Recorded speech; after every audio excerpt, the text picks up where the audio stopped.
Alif Lam Mim.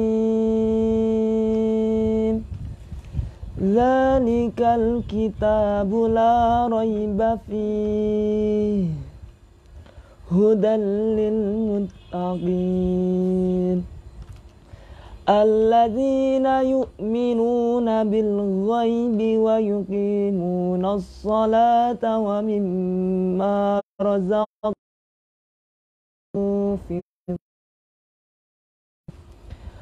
walladzina yu'minuna bima unzila ilaika wa ma unzila min qablik bil akhirati hum yuqinun ulaika ala hudam min rabbihim wa ulaika humul muflihun.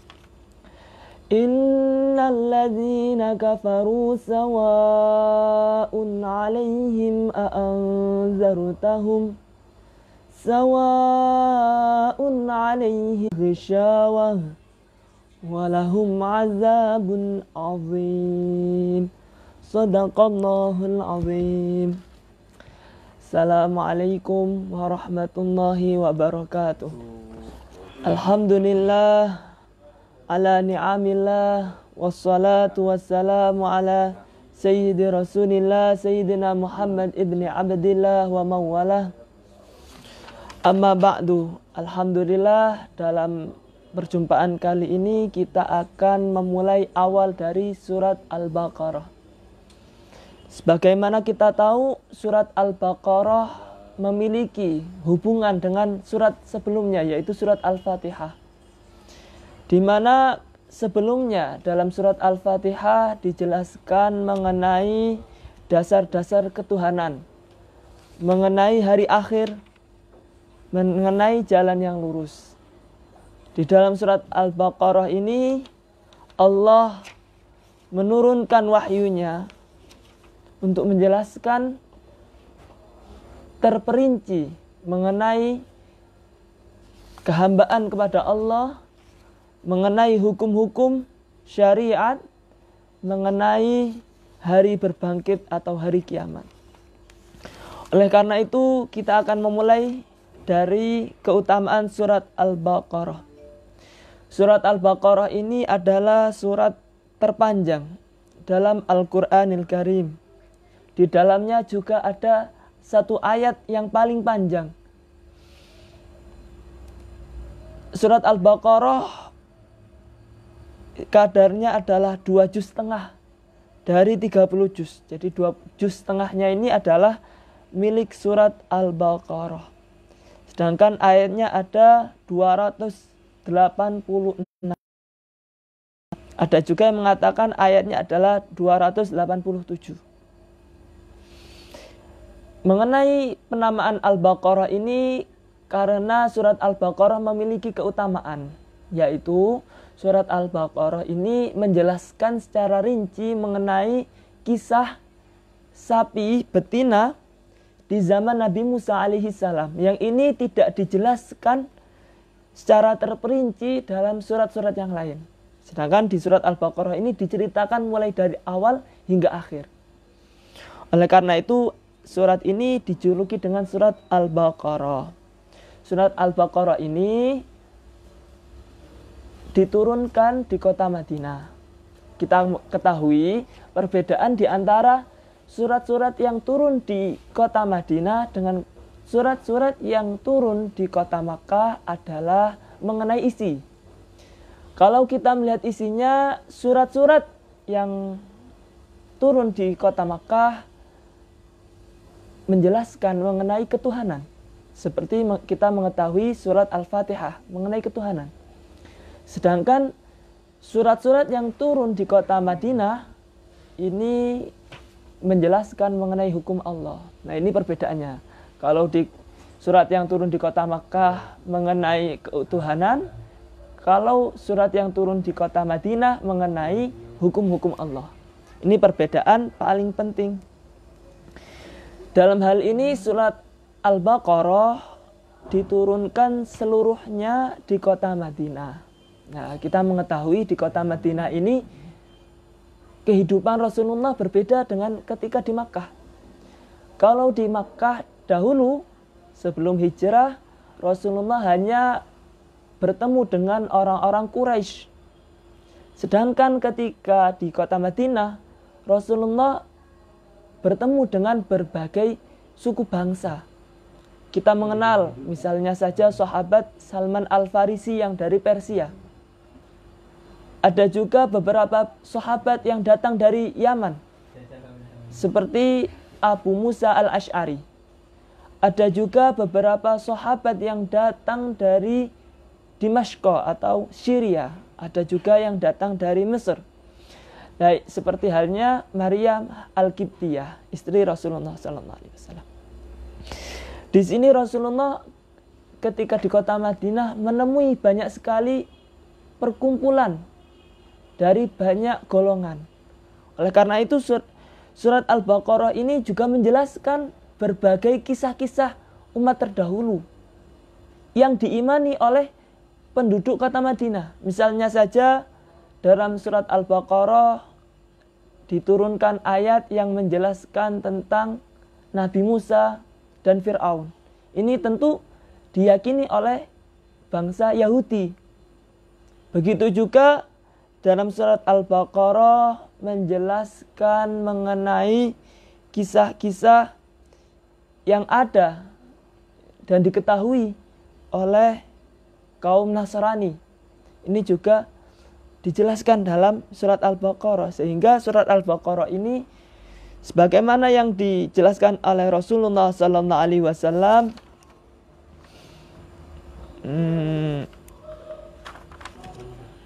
inna likulli syai'in sanam wa inna sanamal Qur'an Al-Baqarah. Sesungguhnya di setiap sesuatu itu ada pokoknya. Sanam itu kalau dalam bahasa Arab itu punuk. Sebagaimana kita tahu unta itu kan memiliki punuk. Nah, punuk ini kan sesuatu yang sangat penting bagi kehidupan unta. Nah, sebagaimana Al-Quran. Di dalam Al-Quran ini juga ada satu surat yang sangat penting. Sebagaimana punuk pada unta. Sangat penting yang dititipkan dalam surat Al-Baqarah. Nah, keutamaan surat Al-Baqarah ini banyak sekali.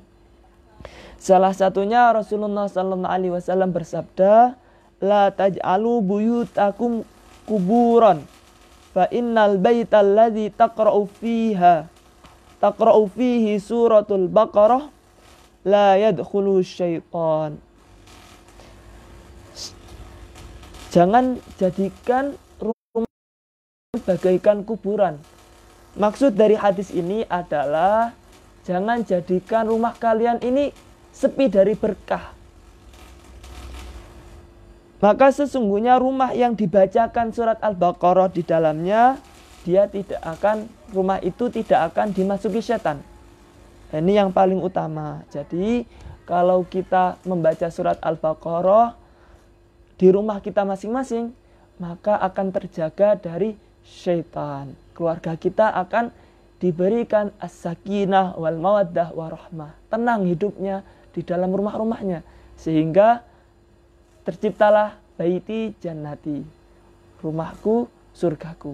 Nah, ini pentingnya membaca surat Al-Baqarah. Kalau misalnya rumahnya ini kurang merasakan ketenangan di dalam rumahnya, misalnya satu keluarga itu ayah atau ibu merasa tidak tenang di rumah, merasa ingin menikmati kehidupan di luar, merasa bahwa rumahnya ini kurang asri, kurang tenang hidupnya di rumah. Nah, ini bisa dibacakan surat Al-Baqarah. Ini agar suami-suami anteng atau nyaman di rumah, kerasan bersama keluarga. Ini bisa dibacakan surat Al-Baqarah. Karena kalau dibacakan surat Al-Baqarah ini, rumahnya ini menjadi asri, penuh dengan malaikat-malaikat Allah yang mendoakan penduduk rumah tersebut atau keluarga yang ada di rumah tersebut, sehingga terciptalah keluarga yang harmonis. Nah, ini sering-sering dibaca surat Al-Baqarah. Terlebih lagi agar rumahnya ini dihindari atau terjaga dari setan yang terkutuk. Sebagaimana dalam hadis yang lain, wa innaman qara'aha fi baitihi lam yadkhulu syaitan salasa layalin wa man qara'aha fi baitihi naharan salasata ayyam. Barang siapa yang membaca surat Al-Baqarah di rumahnya, maka setan tidak akan masuk ke rumahnya 3 malam. Jadi selama 3 malam tidak akan dimasuki setan. Sedangkan barang siapa yang membaca surat Al-Baqarah di siang hari, maka setan tidak akan masuk selama 3 hari. Nah, ini adalah pentingnya membaca surat Al-Baqarah di rumah-rumah kita. Surat Al-Baqarah ini juga meninggikan derajat seseorang. Ini kita bisa ambil dari kisah para sahabat Nabi. Jadi ada sebuah cerita begini. Suatu ketika sahabat-sahabat Nabi ini berkumpul di antara baginda Nabi Sallallahu Alaihi Wasallam. Kemudian oleh baginda Nabi ini ditanyai, siapa yang di antara kalian yang hafal sebagian dari Al-Quran? Kemudian ada yang mengatakan, faqala ma'i kadza wa kadza. Ada yang mengatakan, kemudian datang orang yang mengatakan, wahai Rasulullah, saya hafal surat ini, surat ini, surat ini. Kemudian datang lagi yang lain, wahai Rasulullah, saya hafal surat ini, dan kemudian Rasulullah bertanya kepada yang barusan mengatakan tadi, faqala Rasulullah, ama'aka suratul Baqarah? Apakah engkau hafal surat Baqarah? Jawabnya sahabat tersebut, na'am ya Rasulullah, injih ya Rasulullah. Kemudian Rasulullah bersabda, idhab fa anta amiruhum. Berangkatlah, engkau adalah pemimpin mereka. Maksudnya pemimpin dari orang-orang yang hafal Al-Quran. Jadi orang yang menghafalkan Al-Quran, khususnya menghafalkan surat Al-Baqarah, bila dibandingkan dengan orang-orang lain yang menghafalkan surat yang lain, ini lebih tinggi orang yang menghafalkan surat Al-Baqarah. Kemudian kita akan membahas mengenai pendapat ulama mengenai surat Al-Baqarah. Imam Al-Qurtubi dalam kitabnya Al-Jami' li Ahkamil Quran mengatakan Al-Baqarah fustatul Quran. Ini menurut ahli tafsir Imam Al-Qurtubi itu bagaikan kemahnya Al-Quran, yaitu sebuah kemah tentu memiliki isi yang sangat banyak. Sebagaimana surat Al-Baqarah memiliki kandungan yang sangat besar, memiliki kandungan yang tidak dijelaskan dalam surat-surat yang lain. Contohnya tadi yaitu mengenai kisah sapi betina di masa Nabi Musa alaihissalam. Ini di surat-surat yang lain dijelaskan hanya sedikit. Sedangkan dalam surat Al-Baqarah dijelaskan secara terperinci. Nah, ini yang adalah keutamaan surat Al-Baqarah. Kemudian kita akan memulai mengenai surat Al-Baqarah. Bismillahirrahmanirrahim. Alif Lam Mim. Ayat pertama dimulai dengan Fawatihus Suwar. Fawatihus Suwar itu adalah yaitu lafaz atau ayat, lebih tepatnya ayat dalam Al-Quran yang ada di pembukaan surat yang ini memiliki khususiyah tersendiri. Kekhususiannya itu apa?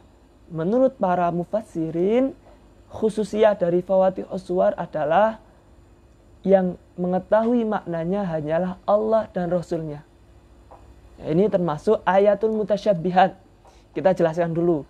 Jadi ayat Al-Quran itu ada dua. Yang pertama adalah ayatul mutasyabbihat, yaitu ayat-ayat yang samar maknanya, yang hanya Allah dan Rasulnya yang mengetahui secara terperinci makna ayat tersebut. Ini namanya ayat mutasyabbihat. Sedangkan kebalikannya, yaitu yang kedua adalah ayat muhakkam. Ayat yang dijelaskan secara gamblang yang bisa difahami oleh umat manusia. Nah, ini namanya ayat muhakkam. Nah, Fawatihus Suwar ini adalah ayat mutasyabihat. Mengapa demikian? Kita tahu dalam ilmu nahwu shorof itu kan fi'il itu minimal terdiri dari 3 huruf. Terdiri dari 3 huruf. Contohnya kalau di shorof dahulu kita mengenal fa'ala. Fa fi'il, ain fi'il, lam fi'il. Nah, setiap yang terdiri dari 3 huruf ini pasti punya makna. Kebanyakan pasti punya makna. Contohnya waqo. Waqo berarti dari kata wiqayah atau penjagaan. Nah, ini waw, qaf, alif. Nah, ini sudah punya makna. Terus kemudian sohin, sod, ha. Ini punya makna. Bahkan yang terdiri dari 2, yang harusnya itu terdiri dari 3, ini hanya dari 2, sohin, soh. Artinya diamlah. Ini juga punya makna. Nah, ini kan bangsa Arab itu mengenal bahwa setiap huruf yang terangkai itu pasti punya makna. Akan tetapi, ketika bangsa Arab ini mendengar ayat Al-Quran yang itu sebagaimana contoh alif lam mim, ini bangsa Arab ini merasa kagum. Mengapa demikian? Karena alif lam mim ini kan terdiri dari huruf, 3 huruf. Tetapi bangsa Arab ini tidak mengenal, memahami maknanya, sehingga menjadi orang-orang yang penasaran. Nah, misalnya contohnya kalau kita itu mendengarkan sebuah syair yang maknanya itu sulit, pasti ketika pertama mendengar itu akan merasa penasaran dengan syair-syair selanjutnya. Begitu juga Fawatihus Suwar. Jadi ulama-ulama ini mengatakan bahwa hikmah dari Fawatihus Suwar itu adalah ketika bangsa Arab khususnya mendengar ayat alif lam mim dan sejenisnya, ini mereka menjadi penasaran. Wah, ini sepertinya belum pernah saya dengar. Akhirnya mereka semakin semangat untuk mendengarkan ayat-ayat selanjutnya. Nah, ini hikmahnya menurut para ulama. Nah, sedangkan cara bacanya gimana? Nah, cara bacanya itu kalau Fawatihus Suwar itu adalah asmaul hurufnya. Jadi ada 2 pembahasan. Ada yang namanya sautul huruf, ada yang namanya asmaul huruf. Kalau sautul huruf itu suara huruf. Contohnya a, ba, ba dibaca ba kan seperti itu. Ini namanya sautul huruf a, ba, ta. Nah, ini a, ba, ta, ba, bi, bu, ta, ti, tu. Nah, ini adalah sautul huruf, suara huruf. Sedangkan asmaul huruf itu alif, ba, ta. Nah, ini namanya sautul huruf. Jadi kalau kita membaca alif lam mim itu berarti asalnya alif, berarti alif, lam, mim. Nah, seperti itu. Oleh karena itu, mengapa ada mendengung setelah lam menuju mim? Karena lam berarti ada lam, terus kemudian alif, ada mim, lam. Nah, kemudian setelah itu mim, berarti mim, ya, mim, lam, mim. Nah, ini adalah mengapa dibaca panjang. Alif, lam, mim. Nah, ini kalau dalam ilmu tajwid, nah ini akan kita perlebar dalam ilmu tajwid dulu.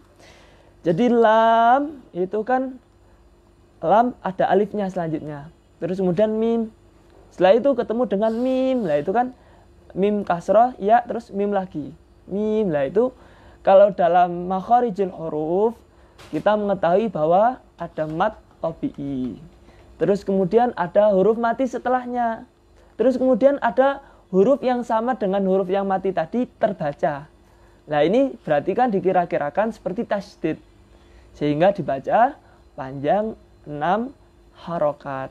Seperti kita baca waladhdallin. Nah, waladhdallin itu adalah mat tabi'i, setelahnya ada tasydid. Nah, seperti itu.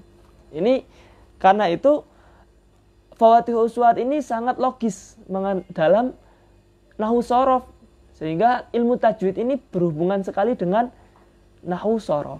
Contohnya begini, Alif lam mim, terakhir berarti mim. Nah, kemudian ketika disambung dengan ayat selanjutnya, ini menurut ulama maka dibaca fathah. Berarti alif lam, kalau misalnya kita baca wasol nggih, berarti kita baca alif lam mim zalikal kitabul la raiba fih. Ini kalau di surat Al-Baqarah. Tapi bagaimana dengan surat Ali Imran? Nah, surat Ali Imran ini kan setelah alif lam mim itu ada lafaz Allah di awal ayat. Nah, ini Allah itu kan hurufnya yang pertama itu kan mati atau tidak terbaca, alif pertamanya. Oleh karena itu bedanya alif lam mim di surat Al-Baqarah dan surat Ali Imran, ketika di surat Ali Imran ini maka akan terbaca fathah di akhir Fatihus Suwar ketika diwasolkan. Mengapa demikian? Karena kita mengetahui kalau dalam nahwu shorof ada iltiqa'us sakinen, yaitu tidak boleh ada dua huruf yang mati yang bertemu. Kalau ada dua huruf mati bertemu, maka salah satu harus diharokati. Nah, ini kalau di surat Ali Imran, alif lam mim, mim ini kan sukun, terakhirnya sukun mim, kan sukun. Selanjutnya ada Allah. Nah, Allah ini diawali dengan alif yang mati. Nah, berarti ada dua huruf yang mati, yaitu mim sukun pada akhir alif lam mim dengan alif yang ada pada lafaz Allah. Nah, oleh karena itu diharokati. Kalau kita wasol berarti alif lam mim Allah. Nah, seperti itu. Nah, ini dalam ilmu tajwid. Nah, kemudian ulama-ulama ilmu tajwid itu seperti halnya para imam qiraah sab'ah ini memiliki perbedaan pendapat. Menurut Kufiyun, kalau Kufiyun itu berarti ulama ahli qiraat yang ada di kota Kufah. Berarti itu termasuk Imam Asim, Imam Hamzah, Imam Kisai. Nah, menurut tiga imam ini, alif lam mim itu dirangkai dengan ayat selanjutnya. Sehingga hitungannya alif lam mim itu terhitung langsung dengan ayat selanjutnya. Nah, ini menurut sebagian ulama Kufah. Kemudian kita akan beranjak kepada beberapa penafsiran lain. Ini awal penafsiran tadi, alif lam mim kita mendengar ulama mengatakan bahwa yang mengetahui maknanya hanya Allah, sedangkan hikmahnya adalah agar seorang pendengar ini merasa tertarik untuk terus mendengarkan ayat-ayat selanjutnya. Ini menurut pendapat pertama. Lah, pendapat pertama ini disandarkan pada dawuhnya atau sabda atau petuahnya Sayyidina Ali karramallahu wajhah. Inna likulli kitab sofwah wa sofwatu hadzal kitab hurufut tahajji. Fa fi riwayat ukhra sirullah fala tatlubuh. Nah, dalam setiap kitab itu pasti ada rahasianya. Sofwah, rahasia. Dan rahasianya kitab ini adalah hurufut tahajji. Hurufut tahajji ini adalah Fatihus Suwar ini. Nah, kemudian beliau mengatakan sirullah fala tatlubuh. Fatihus Suwar itu adalah rahasianya Allah. Allah yang mengetahui, maka jangan kalian cari maknanya. Nah, ini bersandarkan pada riwayat ini. Begitu juga Asy-Sya'bi. Asy-Sya'bi juga mengatakan demikian. Asy-Sya'bi ini adalah seorang ulama besar di zamannya, yaitu di zaman setelah para sahabat. Inna likulli kitabin sirron wa inna sirra hadzal Qur'an fi fawatihis suwar. Sesungguhnya dalam setiap kitab suci itu ada rahasia, dan rahasia dari Quran ini terdapat dalam Fatihus Suwar. Jadi Fatihus Suwar ini adalah rahasianya Allah. Ini adalah pendapat yang pertama. Sedangkan pendapat kedua mengatakan bahwa alif lam mim ini memiliki makna. Nah, ini ada yang mengatakan bahwa alif lam mim ini adalah singkatan. Jadi alif ini menunjukkan makna ana, lam menunjukkan makna Allah, mim menunjukkan lafaz a'lam, yaitu ana Allahu a'lam. Ada yang mengatakan demikian. Ada yang mengatakan alif lam mim itu adalah min asma'il mu'azzam, atau salah satu dari asma'nya Allah, dari namanya Allah. Nah, ini ada juga yang mengatakan alif lam mim itu adalah alif itu Allah, lam itu Jibril, mim itu Muhammad. Nah, ini wallahu a'lam, ada beberapa pendapat ulama. Tapi yang paling tepat adalah yaitu tafwid atau menyerahkan maknanya kepada Allah Subhanahu wa taala. Hanya Allah lah yang mengetahui makna dari alif lam mim. Ini yang bisa kita maknai.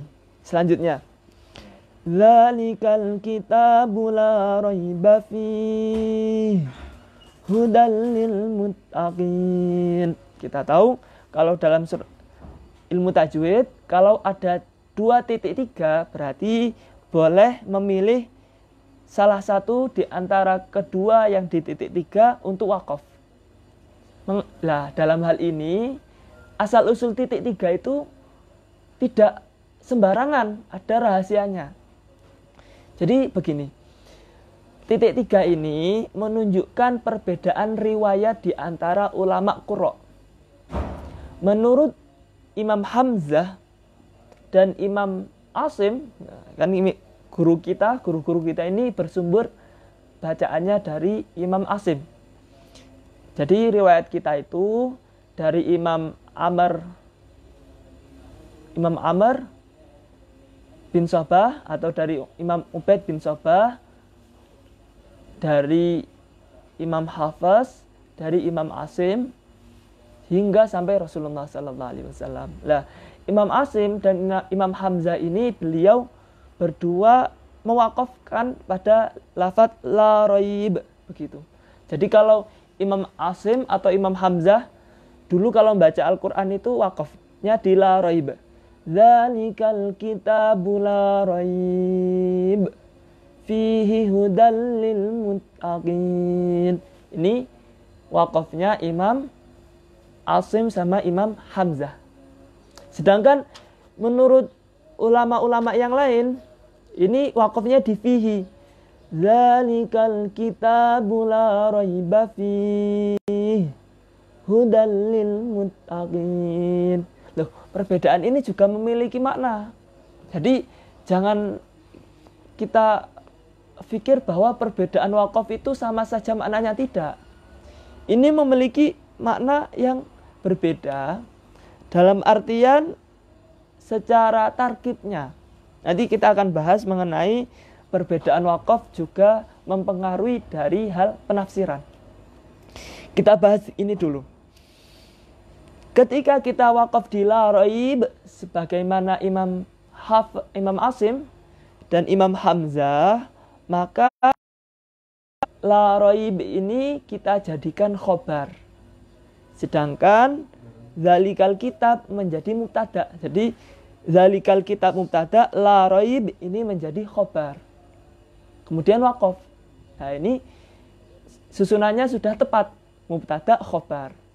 Sedangkan fihi hudal lil muttaqin ini sudah jumlah selanjutnya.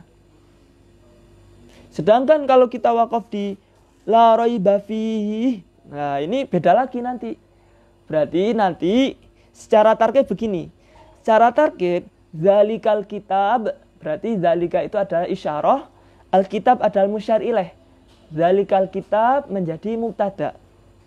Kemudian la raiba fi menjadi khobar. Nah, ini sudah berbeda, bukan?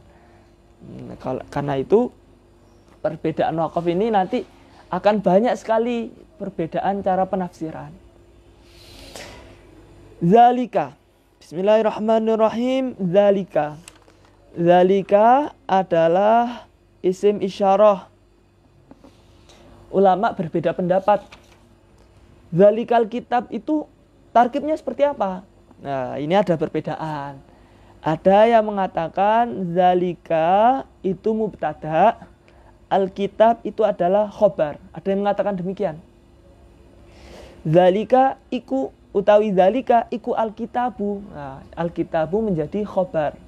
Lah secara makna ini berarti kalau alkitab menjadi khobar, alnya itu adalah alil kamaliyah. Alil kamaliyah. Apa yang dinamakan alil kamaliyah? Alil kamaliyah itu adalah al yang bermakna sempurna. Seperti kata orang zalika rojul. Itu loh laki-laki. Maksudnya adalah itu loh laki-laki beneran. Maksudnya laki-laki sempurna. Seperti contohnya zalika rojul. Ini menunjuk pada Fatih. Seorang namanya Fatih. Kitab itu loh zalika rojul. Itu loh laki-laki. Menunjuk kepada Fatih. Berarti itu menunjukkan Fatih ini adalah orang yang sempurna secara akhlaknya atau ilmunya begitu. Begitu juga lafaz zalikal kitab, ini adalah kitab, alkitab. Berarti maksudnya adalah ini adalah alkitab, kitab suci yang sempurna. Alnya bermakna kamaliyah.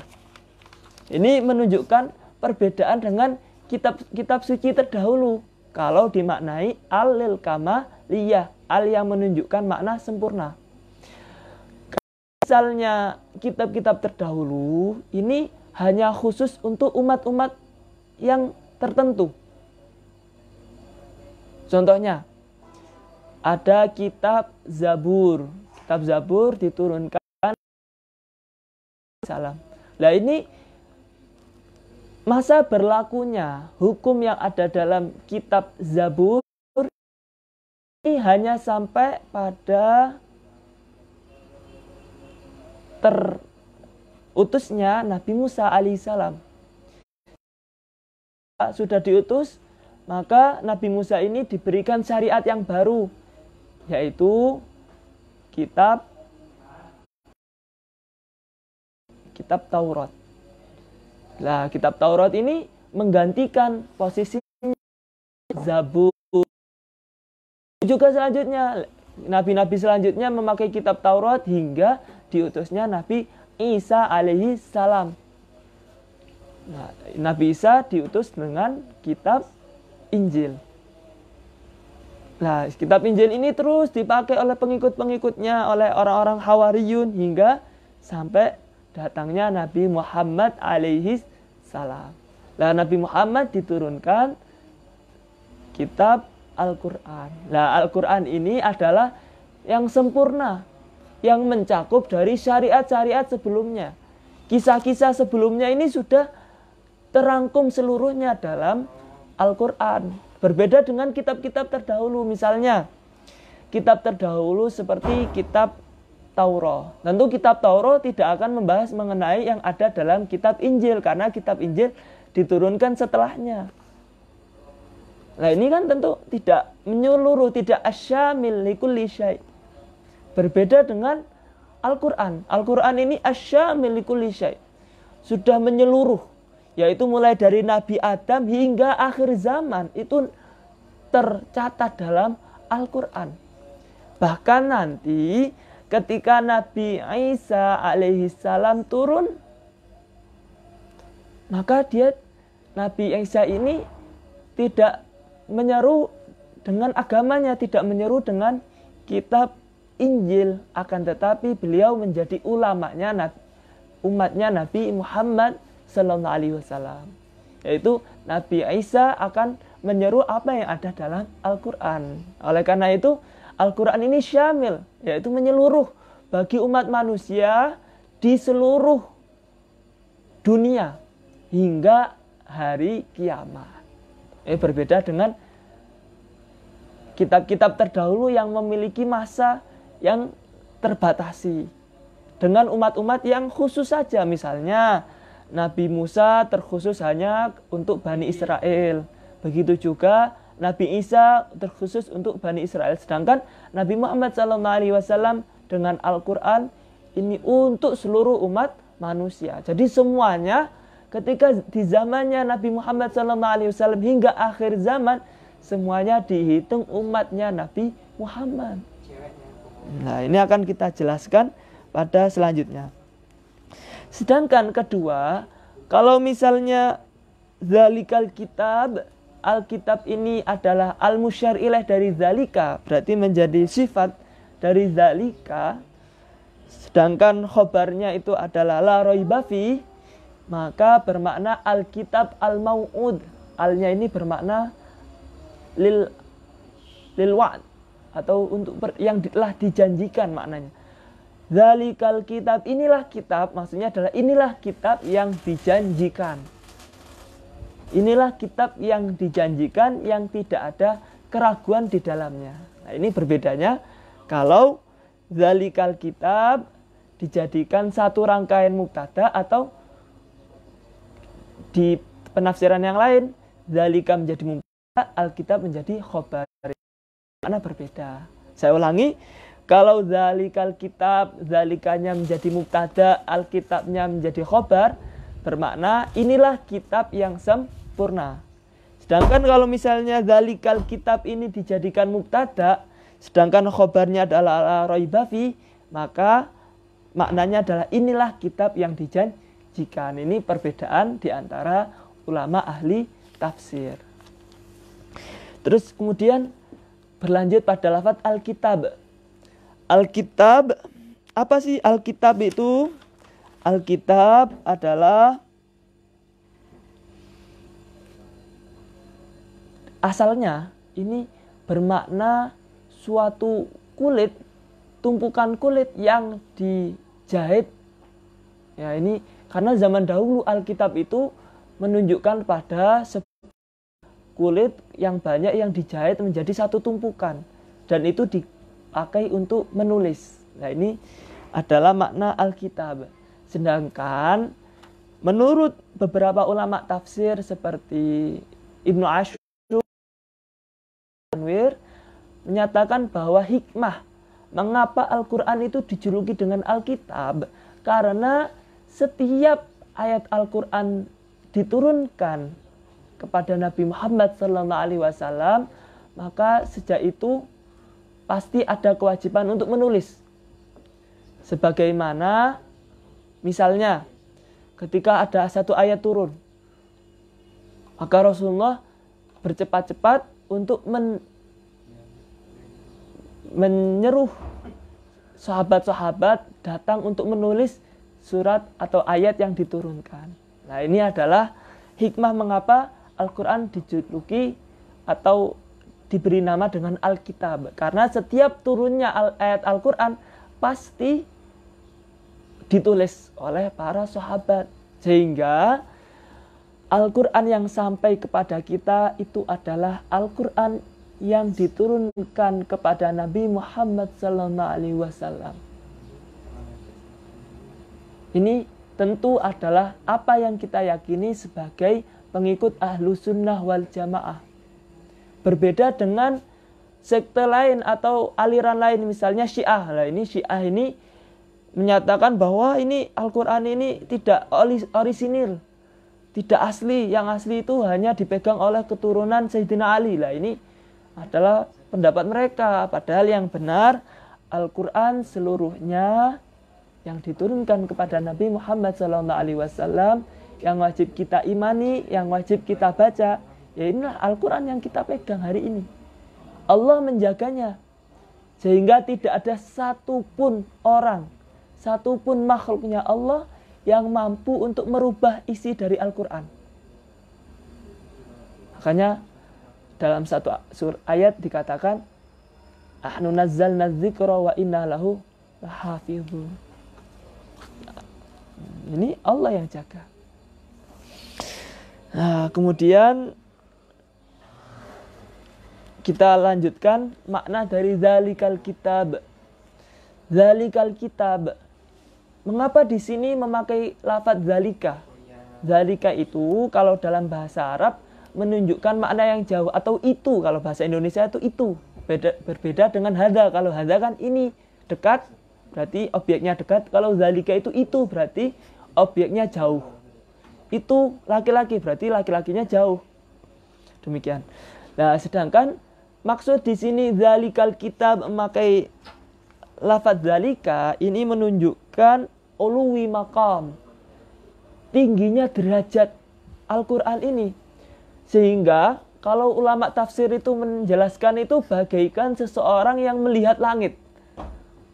Dimanapun dia itu berdiri, pasti ketika melihat langit, dia akan menganggap langit itu sangat tinggi, sangat tidak terjangkau oleh tangannya. Nah ini maksudnya ada dzalikal kitab. Jadi sangat tingginya itu sehingga kita itu merasa kita itu kecil di hadapan Al-Quran. Kita itu sangat-sangat kecil sehingga tidak mampu untuk menjelaskan secara terperinci makna-makna indah yang ada dalam Al-Quran. Nah, kita kan mengetahui dimanapun orang itu berada, pasti melihat langit itu mesti tinggi sekali, jauh di atas akal mereka. Begitu juga Al-Quran. Siapapun orangnya, apapun bidang ilmu yang dia geluti, pasti dia meyakini bahwa apa yang dalam Al-Quran melebihi yang dia bayangkan dengan akal mereka. Misalnya saja, orang yang ahli sastra seperti orang-orang Quraisy terdahulu yang mereka ahli bersyair. Ketika mereka melihat bahasa Al-Quran, mereka seolah-olah melihat langit yang tinggi. Sehingga mereka itu seolah-olah sangat tidak pantas untuk menyandingkan syair mereka dengan Al-Quran. Karena bahasanya Al-Quran itu sangat tinggi. Begitu juga di sisi lain, ada orang lain dari ahli kedokteran misalnya. Ketika melihat fakta-fakta yang ada dalam Al-Quran, misalnya Al-Quran menjelaskan tentang fase-fase kehidupan bayi di dalam rahim. Min nutfah, dari mani, sampai menjadi segumpal daging, sampai lahir menjadi seorang bayi. Nah ini kan sangat terperinci dalam Al-Quran. Nah ini para dokter ini merasa keilmuan mereka sangat kecil di hadapan keilmuan kedokteran yang ada dalam Al-Quran. Begitu juga ahli sejarah. Ahli sejarah ketika dia telah meneliti berbagai tempat, ketika dia membaca Al-Quran, misalnya ketika dia membaca mengenai berita tentang Fir'aun yang telah Allah janjikan dalam Al-Quran, bahwa Fir'aun ini akan diawetkan hingga hari kiamat sebagai bukti, sebagai pelajaran bagi umat manusia. Ini ketika ahli sejarah melihat itu, dia akan bergetar. Mengapa demikian? Karena sejarah yang ada dalam Al-Quran ini sungguh-sungguh sangat terperinci. Dan itu pun belum diketahui oleh orang-orang yang ahli sejarah. Hingga mereka menemukan, misalnya saja menemukan jenazahnya Fir'aun. Nah ini kan kok bisa? Padahal seluruh orang meyakini, siapapun orangnya, pasti meyakini dan mengimani bahwa Nabi Muhammad SAW adalah seorang nabi yang ummi, yaitu tidak bisa membaca dan menulis. Nabi Muhammad SAW terlahir di kota yang jauh dari pusat dunia saat itu, berada di tengah padang pasir, di kota Makkah yang jauh dari peradaban, misalnya peradaban Romawi dan Bizantium. Nabi Muhammad juga tidak pernah tidak pernah dikatakan bahwa Nabi Muhammad belajar kepada siapapun. Nah, ini kan menunjukkan sebuah keluar biasaan, kemahaagungan Allah Subhanahu wa taala yang telah memberikan Nabi Muhammad SAW mukjizat terbesar, yaitu Al-Qur'an. Nah, ini adalah mukjizat yang sangat kita syukuri dengan adanya. Selanjutnya, la raiba fi, tidak ada keraguan di dalamnya. La raiba fi. La raiba fi bermakna tidak ada sedikit pun. Mengapa demikian? Karena secara susunan la raiba fi berarti istighraq, atau secara sempurna, nahinya itu secara sempurna, atau la raiba fi bermakna tidak ada sedikit pun keraguan di dalamnya. Berbeda dengan beberapa qiraah yang syadz, yang di luar qiraah mutawatirah, seperti contohnya qiraah Abu Ash'ath. Abu Ash'ath ini adalah seorang pakar qiraah yang ada, dan itu qiraahnya syadz atau tidak diikuti. Dia membaca la raibun fi. Nah ini tentu maknanya berbeda ketika kita membaca la raiba fi. Kalau kita bacanya la raiba fi sebagaimana qiraah yang mutawatirah, ini bermakna tidak ada sedikit pun. La raiba fi. Jadi kalau kita sebelumnya memahami zalikal kitab, inilah kitab yang sempurna, dilanjutkan dengan la raiba fi, sempurna, menyeluruh dan tidak ada keraguan sedikit pun. La raiba fi, tidak ada keraguan sedikit pun. La fihi di sini adalah sebagai peneguh bahwa di dalamnya ini menunjukkan bahwa Al-Quran ini tidak ada sedikit pun keraguan dari berbagai sisi. Dalam sisi bahasa, tidak ada keraguan bahwa bahasanya sangat indah. Dalam sisi makna, tidak ada keraguan bahwa maknanya paling indah. Ada juga yang mufassir, ulama tafsir yang mengatakan la raiba fi ini bermakna tidak ada perselisihan yang membuat kita ragu. Jadi seluruh yang ada dalam Al-Quran ini tidak ada perselisihan di dalamnya yang membuat kita ragu. Berbeda dengan kitab-kitab terdahulu yang telah disalin, yang telah ditahrif, yang telah dirubah isinya. Misalnya Bible, yang itu adalah perubahan, gubahan dari kitab Injil. Ya tentunya Bible ini makna di dalamnya ada beberapa ayat yang membingungkan. Satu ayat dengan ayat yang lain memiliki makna yang saling berlawanan. Nah ini kan membuat orang ragu. Berbeda dengan Al-Quran. Makna yang ada dalam Al-Quran saling menguatkan. Sehingga orang yang membaca akan merasakan kemantapan di dalam hatinya. Nah ini yang dimaksud dengan la raiba fi.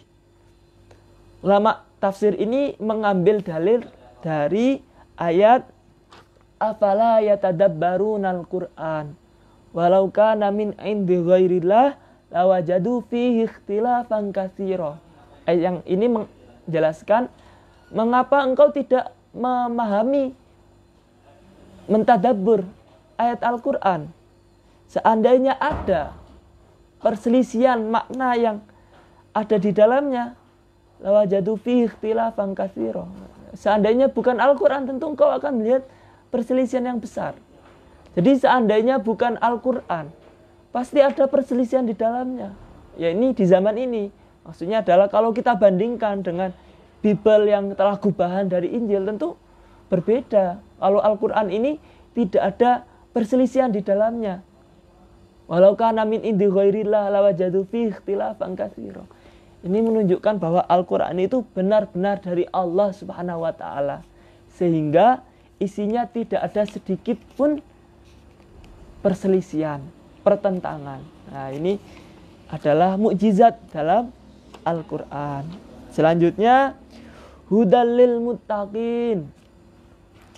Hudallil muttaqin, petunjuk bagi orang-orang yang bertakwa. Nah, ini kalau kita maknai sedikit demi sedikit lafadz huda. Huda ini mengikuti wazan fu'la. Fu'la sendiri, fu'la ini seperti halnya beberapa lafadz yang lain seperti Musa dan sejenisnya. Huda yang dimaksud di sini adalah ad-dilalah allati min sya'niha al-isal ilal bughyah. Nah, ini yang disepakati oleh para ulama tafsir. Yang dimaksud dengan huda, petunjuk dalam lafadz ini adalah petunjuk yang mengarahkan seseorang pada apa yang diharapkan, kepada cita-cita tertinggi. Ini yang dinamakan dengan huda. Jadi orang-orang yang mendapatkan hidayah berarti dia mendapatkan petunjuk untuk sampai pada apa yang diharapkan dari dirinya. Sedangkan secara syariat, huda itu apa? Huda itu adalah al-irsyad ila ma fihi salahul ajil alladzi la yanqudu salahal ajil. Maknanya adalah hidayah secara syariat itu adalah petunjuk yang mengarahkan kepada kebaikan jangka pendek yang tidak bertentangan dengan kebaikan jangka panjang. Ini namanya hidayah. Jadi kalau orang itu sudah mendapatkan hidayah, dia serta-merta akan berubah menjadi baik. Dalam jangka pendek, relatif pendek, dia akan menjadi baik. Dan secara jangka panjang, dia akan terus menjadi sangat baik, hingga nanti di akhirat, dia akan mendapatkan kebaikan yang sangat baik. Nah ini tandanya orang mendapatkan hidayah. Jadi hidayah, kalau sudah masuk ke seseorang, tandanya adalah dia akan menjadi baik. Nah, baik ini tidak hanya kepada sesama umat Islam, tapi dia juga akan baik kepada non-muslim. Dia akan baik kepada hewan-hewan, dia akan baik kepada tumbuh-tumbuhan. Jadi kalau orang sudah mendapatkan hidayah, dia akan baik. Sehingga kalau orang-orang itu sudah mengatakan, saya telah mendapatkan hidayah, oh berarti kamu harus baik kepada sesama umat Islam, baik kepada non-muslim, baik kepada hewan-hewan, baik kepada tumbuhan. Sehingga desamu, kotamu, masyarakatmu akan mendapatkan kebaikanmu. Semuanya akan merasakan nikmat hidup bersamamu. Ini adalah makna hidayah yang sesungguhnya. Kalau seorang itu mengatakan saya mendapatkan hidayah kok sering mencaci orang lain, suka ghibah orang lain, minimal dia itu sering berbuat jelek, nah ini dia berarti belum mendapatkan hidayah secara utuh. Berarti dia belum baik karena orang lain belum menganggapnya sebagai orang baik. Orang baik itu berarti dia menjaga masyarakatnya, dia menjaga tangannya, lisannya dari berbuat jelek. Sehingga tidak ada lagi misalnya di daerah-daerah itu ada bencana alam yang diakibatkan karena penggundulan hutan. Nah ini penggundulan hutan ini berarti dia belum baik karena dia belum menjaga kehidupan masyarakat sosialnya. Dia terlalu egois dengan dirinya. Dia terlalu egois dengan manfaat yang akan dia dapatkan. Sehingga lupa, kalau misalnya saya menebang banyak pohon, pasti nanti masyarakat di sini akan dapat imbasnya. Akan ada banjir bandang, akan ada longsor. Nah ini, kalau dia tidak berpikir kebaikan masyarakat sekitarnya, dia belum mendapatkan hidayah. Nah, kita lanjutkan. Hudal lil muttaqin. Kemudian al-muttaqin. Muttaqin itu maknanya apa? Maknanya adalah orang-orang yang bertakwa. Kita ambil dulu dari segi makna. Muttaqin at-tuqa, dari makna at-tuqa, at-taqwa. Yang at-taqwa ini diambilkan dari lafadz wiqayah atau penjagaan dari Allah. Sehingga orang yang bertakwa itu pasti dijaga oleh Allah, mendapatkan wiqayah, perlindungan dari Allah. Sehingga at-taqwa itu menurut para ulama tafsir yaitu thalabul wiqayah siyanatan minal makruh. Orang bertakwa itu adalah orang yang menginginkan, yang mencari penjagaan dari Allah, sehingga dia terjaga dari perbuatan yang jelek, dari apa yang buruk bagi dirinya. Nah, karena itu orang yang bertakwa itu berarti dia harus khauf dan roja. Dia harus takut kepada Allah, sehingga dia tidak melakukan maksiat, dan roja kepada Allah, mengharap kepada Allah, sehingga dia semakin gemar beribadah. Sholat fardunya dia jaga, kemudian sholat-sholat sunnahnya dia istiqomahkan. Nah ini adalah takwa yang sebenarnya. Tidak hanya orang itu mengatakan saya telah bertakwa, oh ada buktinya. Buktinya engkau mencari perlindungan dari Allah dengan mengharap kepada Allah dan takut kepada Allah Subhanahu wa ta'ala. Nah ini takwa ini, wiqayah ini akan menjadikan seseorang itu mencari satu hal. Apa itu? satu hal ini adalah ridho. Ar-ridho. Jadi derajat tertinggi ketakwaan itu adalah mencari ridhonya Allah. Sehingga ketika dia sudah terbiasa untuk mengharap kepada Allah, takut kepada Allah, ibadahnya baik, dia tidak maksiat kepada Allah.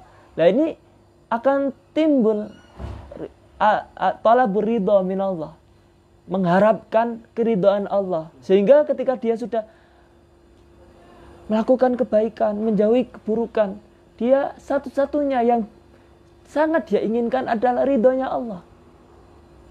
Sedangkan ridhonya Allah ini hanya bisa diketahui seseorang ketika dia telah sampai kepada Allah, keharibaan Allah.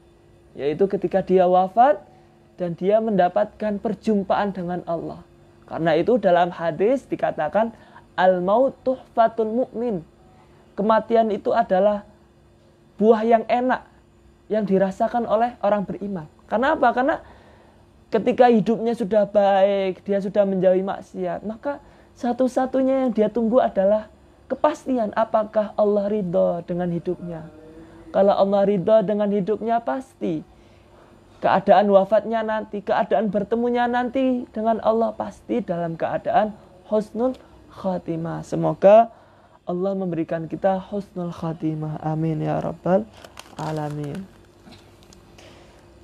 Bismillahirrahmanirrahim. Dzalikal kitabu la raiba fi hudal lil muttaqin. Inilah Alkitab yang sempurna, yang tidak ada keraguan di dalamnya, sebagai petunjuk bagi orang-orang yang bertakwa. Nah, kalau kita lihat rinciannya, ayat ini berakhiran hudal lil muttaqin. Fungsi dari Al-Quran itu adalah hudal lil muttaqin, petunjuk bagi orang-orang yang bertakwa. Nah, kita mengetahui tadi bahwa orang bertakwa tentu mengharapkan perlindungan dari Allah. Berarti untuk menuju perlindungan Allah ini ada petunjuknya. Nah, petunjuknya ini adalah Al-Quran. Sehingga seorang yang mengamalkan Al-Quran, membaca Al-Quran, dia berarti menuju jalan, menuju Allah, menuju perlindungannya Allah. Nah, ini jalannya ini petunjuk dengan petunjuk. Petunjuknya ini adalah Al-Quran. Sehingga jalannya itu tidak tersesat. Petunjuknya adalah Al-Quran. Ini makanya dikatakan hudan lil muttaqin. Sedangkan tujuannya itu adalah Allah. Nah, ini tujuannya inilah yang diharapkan oleh seluruh umat Islam. Nah, selanjutnya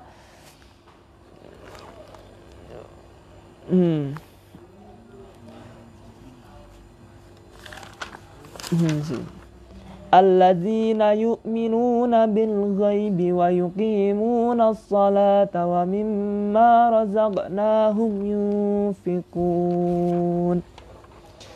Alladzina di sini diulang 2 kali. 2 ayat ini didahului dengan alladzina. Yang pertama adalah alladzina yu'minuna bil ghaibi wa yuqimuna as-salata wa mimma razaqnahum yunfiqun. Diawali dengan alladzi. Selanjutnya walladzina yu'minuna bima unzila ilaika wa ma unzila min qablik wa bil akhirati hum yuqinun. Yang kedua dimulai dengan walladzina. Nah, ada 2 isim mausul. Kita akan teliti satu lafaz. Bismillahirrahmanirrahim.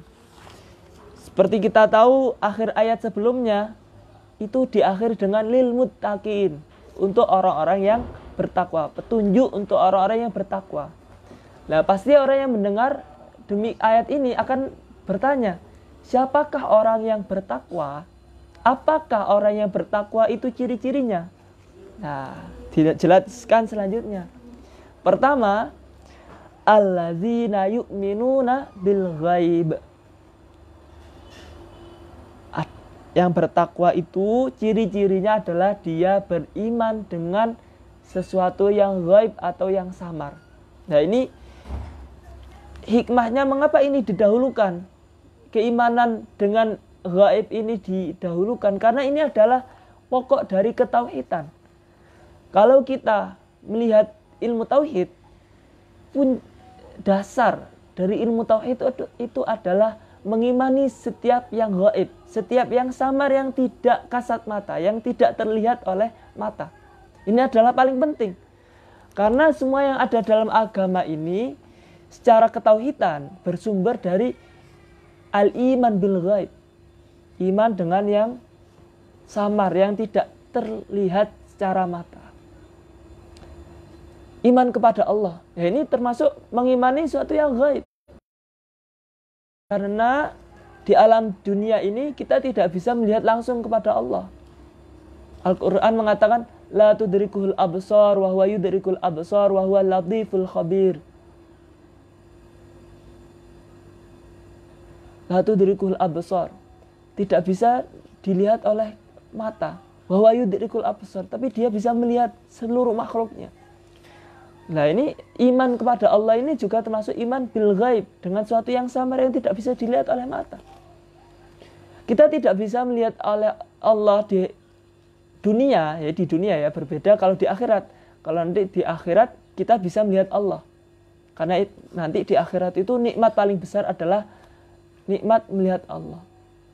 Seperti halnya dalam sebuah hadis dikatakan, engkau sekalian semua akan melihat Allah seperti melihat kaqamari lailatul badr, seperti melihat bulan di ketika padang bulan.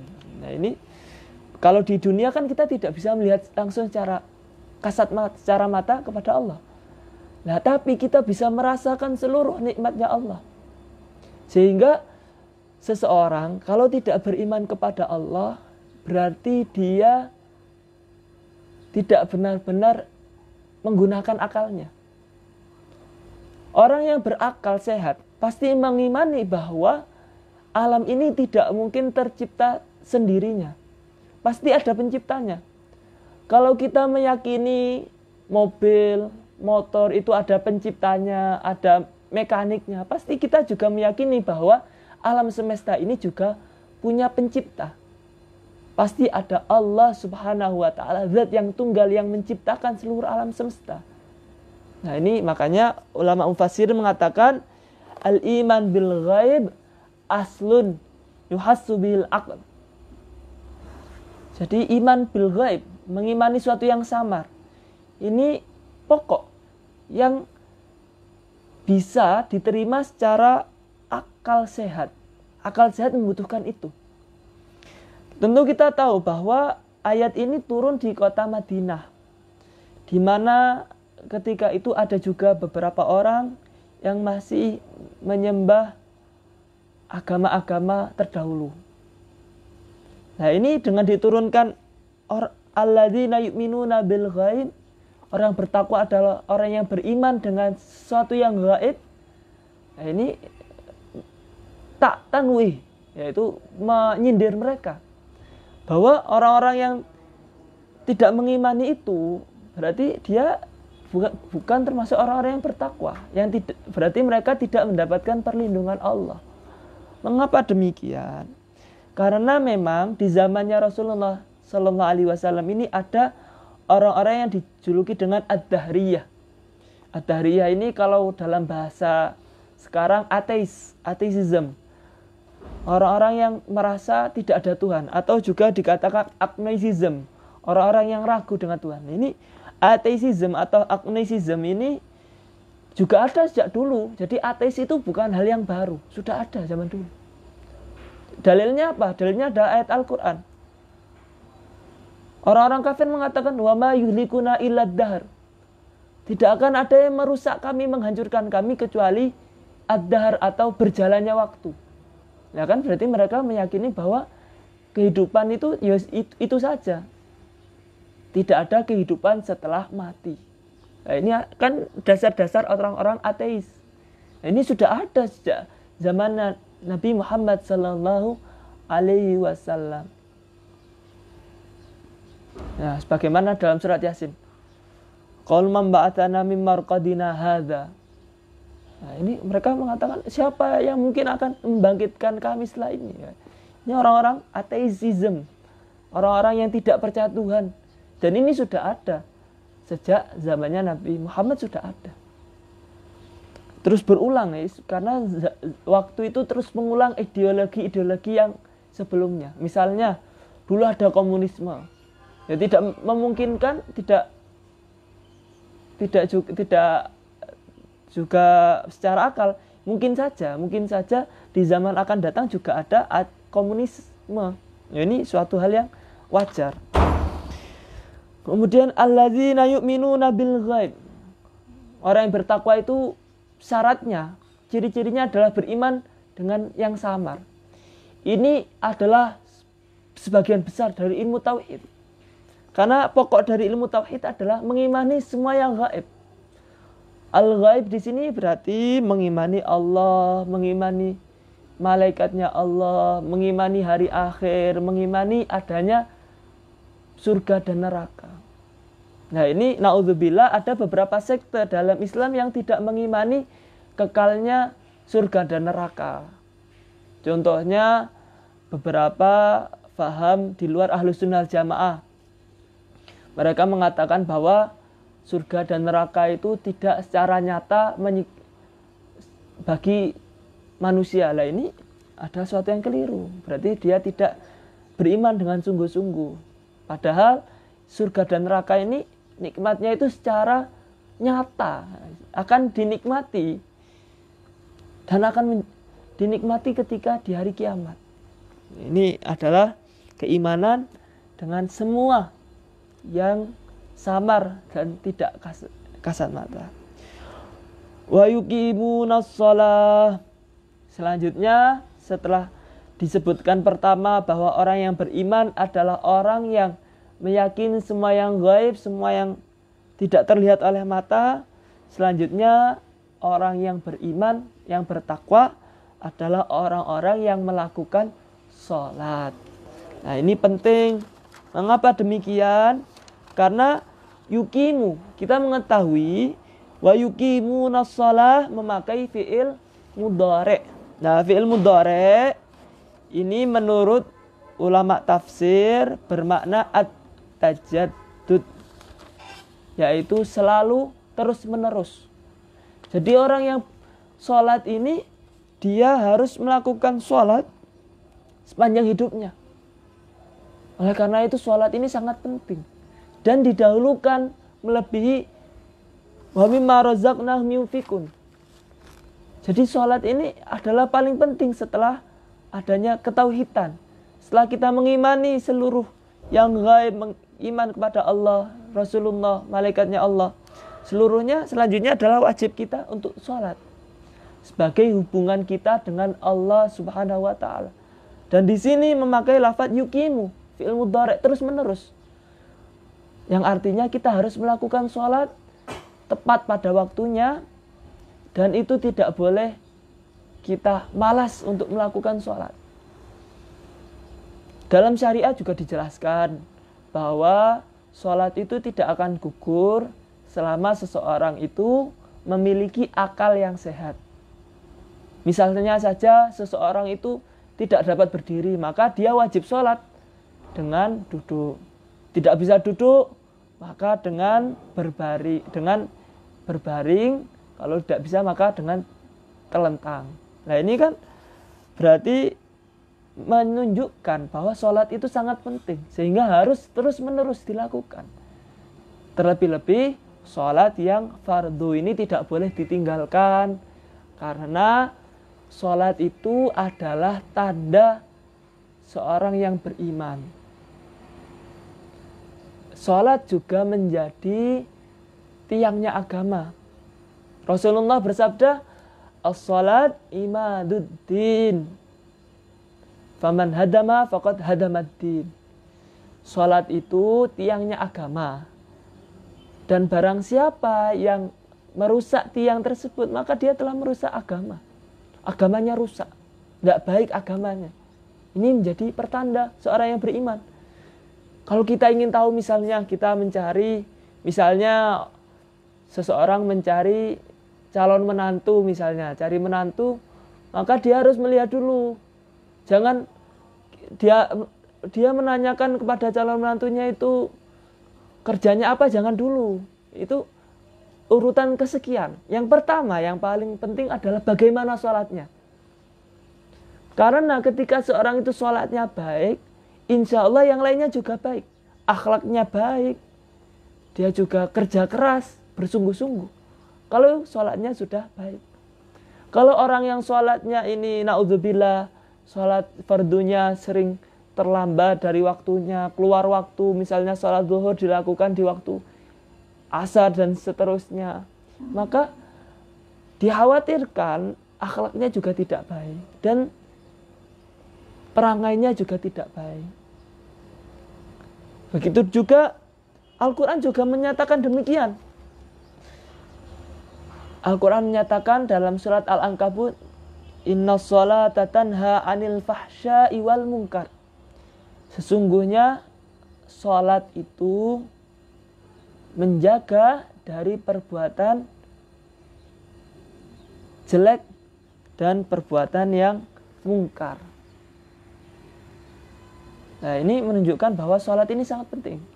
Sholat itu kalau dijaga akan menjaga pelakunya. Kalau orang itu menjaga sholatnya tepat waktu berjamaah, insya Allah Allah jaga dia dari perbuatan yang tidak baik, perbuatan yang jelek menurut masyarakat ataupun menurut syariat. Ini pentingnya sholat. Oleh karena itu di sini memakai fi'il mudhari' terus menerus, suatu yang harus dilakukan secara istiqomah. Makanya di sini dikatakan seperti ini. Yuqimunas shalah ay yuaddiha fi awqatiha ma'a ta'dili arkaniha wa iqaiha mustawfiyatan liwajibatiha wa sunaniha wa adabiha wa khusyu'iha. Nah, jadi yuqimunas shalah ini menunjukkan bahwa kewajiban untuk melakukan sholat dengan kadar dan waktu yang diperintahkan syariat. Jangan sampai kita telat sholatnya, jangan sampai kita meninggalkan sholat. Sebisa-bisanya kita lakukan sholat, karena itu adalah perintah Allah Subhanahu wa ta'ala. Selanjutnya adalah wa mimma razaqnahum yunfikun, dan dari apa yang dirizkikan Allah mereka infakkan. Nah, ini rangkaiannya. Wa mimma, min, setelah itu ada ma masdariyah. Wa mimma razaqnahum. Wa mimma razaqnahum ay wa mimma a'tainahum. Wa yamudduna aydiyahum bil ihsan ilal faqir wal miskin. Jadi dari apa yang telah diberikan Allah ini mereka berikan kepada orang miskin dan orang fakir. Ini adalah wujud dari hubungan sesama makhluknya Allah. Jadi kalau sebelumnya sholat adalah hubungan kita dengan Allah. Selanjutnya ada kewajiban yang tak kalah penting, yaitu menjaga hubungan sesama makhluknya Allah, yaitu dengan menyedekahkan harta, sebagian harta untuk orang-orang yang membutuhkan. Di sini menunjukkan bahwa wa mimma razaqnahum itu minnya bermakna ba'diyah, dan sebagian dari yang telah dirizkikan. Wa mimma bermakna sebagian. Ini menunjukkan bahwa bersedekah, berinfak, bersedekah ini tidak boleh berlebihan sehingga justru yang wajib terbengkalai. Contohnya, seseorang itu kalau bersedekah maka dia tidak boleh berlebihan sehingga nanti keluarganya menjadi kesusahan. Ini tidak boleh. Bahkan dalam fikih Syafi'iyah dikatakan bahwa ketika seorang itu sudah hampir mendekati ajal, sudah tua renta, maka dia tidak boleh menyedekahkan hartanya lebih dari 1/3. Mengapa demikian? Karena ada keluarga yang harus dia tanggung masa depannya. Ada keluarga yang dia harus pikirkan masa depannya. Nah, ini pentingnya memahami tafsir. Wa mimma razaqnahum. Jadi maksudnya itu ada sebagian saja, sebagian. Yaitu kadar yang baik. Tentu al-umur yakni setengah-tengahnya. Khairul umur awsatuha. Sebaik-baiknya perkara itu tengah-tengahnya. Jadi tidak terlalu berlebihan, tapi juga tidak terlalu sedikit, tengah-tengah. Secukupnya, sesuai dengan kadar yang dibutuhkan. Tapi juga tidak boleh terlalu sedikit. Wah, ini kalau terlalu sedikit namanya bakhil. Bismillahirrahmanirrahim. Walam yakul anfaku wa qala azza wa jalla yunfikun. Nah, ini selanjutnya pada lafaz yunfikun. Yunfikun ini memakai bentuk fi'il mudhari'. Kenapa Al-Quran tidak memakai anfaqa yang itu bermakna fi'il madhi, tapi memakai fi'il mudhari'? Ini menunjukkan at-tajaddud ar-rahmah lirrahmah. Agar seseorang itu tidak kapok dengan sekali saja melakukan perbuatan baik, yaitu dengan memberikan sebagian hartanya untuk orang yang membutuhkan. Tapi yunfikun ini bermakna terus-menerus, bermakna rutin. Ya, ini pentingnya di sini. Jadi yunfikun ini, makanya Imam Dr. Muhammad Said Tontowi ini mengatakan liyash'ura bi anal infaq minhum yatajaddad baina waqtin akhar.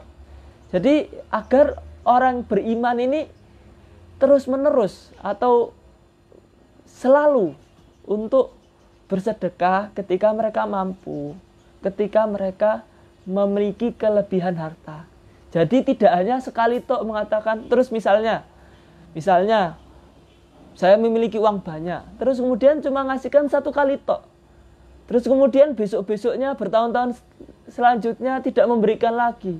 Bahkan naudzubillah melalaikan kewajiban zakat. Ya, ini tidak termasuk dalam ayat ini. Berarti dia belum bertakwa. Karena bertakwa itu berarti dia harus wa mimma razaqnahum yunfikun. Menunjukkan at-tajaddud baina waqtin akhar. Yaitu sering-sering. Yaitu dia akan menyedekahkan hartanya, mendermakan hartanya untuk kebaikan dalam waktu yang rutin, yang sering, yang itu tidak berlebihan, dan itu dia cinta.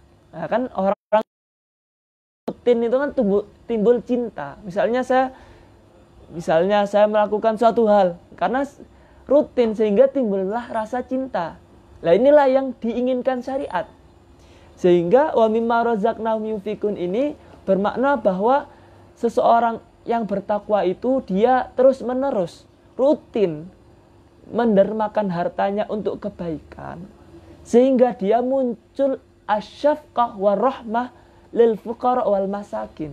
Sehingga hatinya ini tumbuh rasa cinta, rasa menyayangi kepada orang fakir miskin. Tumbuh empati di hatinya. Nah, ini yang penting, yaitu menimbulkan malakah, menimbulkan sifat terpuji yang berupa asyafaqah, yaitu mudah tersentuh hatinya untuk berbuat baik kepada orang yang membutuhkan. Ini yang diinginkan syariat. Sehingga berinfak ini tidak cukup dengan sekali 2 kali. Yang penting sudah berinfak, terus kemudian bertahun-tahun selanjutnya tidak melakukan. Ini belum termasuk takwa, karena di sini lafadznya yunfikun memakai fi'il mudhari', bermakna rutin atau sering atau terjadi terus-menerus, yaitu baik saat ini atau di waktu-waktu selanjutnya. Dia rutin, sehingga muncul rasa cinta kepada sesama manusia. Inilah yang diinginkan oleh syariat, rasa cinta, rasa menghargai sesama manusia. Sebagaimana dalam hadis, Ar-Rahimuna ma'ar Rahman irhamu man fil ard yarhamukum man fis sama. Orang yang punya belas kasihan itu bersama Ar-Rahman, Allah yang bersifatan Rahman, Maha kasih sayang. Cintailah makhluknya Allah yang di bumi, maka seluruh penduduk langit, maka seluruh penduduk langit akan mencintaimu. Nah, ini pentingnya di sini. Nah, ini ayat Al-Qur'an yang lain mengatakan, masalul ladzina yunfikuna amwalahum fi sabilillahi kamathali habbah ambatat sab'a sanabila fi kulli sumbulatin mi'atu habbah. Ayat Al-Qur'an yang lain menyatakan perumpamaan orang yang menyedekahkan hartanya di jalan Allah itu seperti orang yang menanam bibit. Yang bibit ini tumbuh darinya sab'a sanabil, 7 kantung. Dan 7 kantung ini, setiap kantongnya ini menyimpan 100 bibit lagi. Ya, ini berarti terus bertambah dengan hitungan yang luar biasa banyak.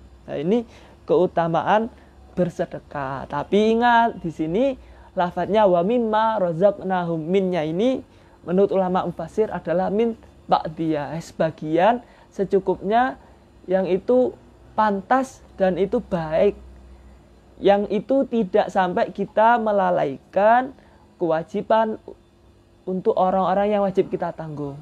Jangan sampai kita misalnya menyedekahkan harta seluruhnya sehingga nanti keturunan kita kesusahan, keturunan kita berada dalam kemiskinan. Ya, ini nauzubillah min dzalik. Ya, ini semuanya harus dilakukan dengan pas, tidak berlebihan dan tidak kurang. Nah, ini pentingnya syariat menjelaskan wa mimma razaqnahum yunfikun. Nah, ini terus kemudian kita rangkai lagi.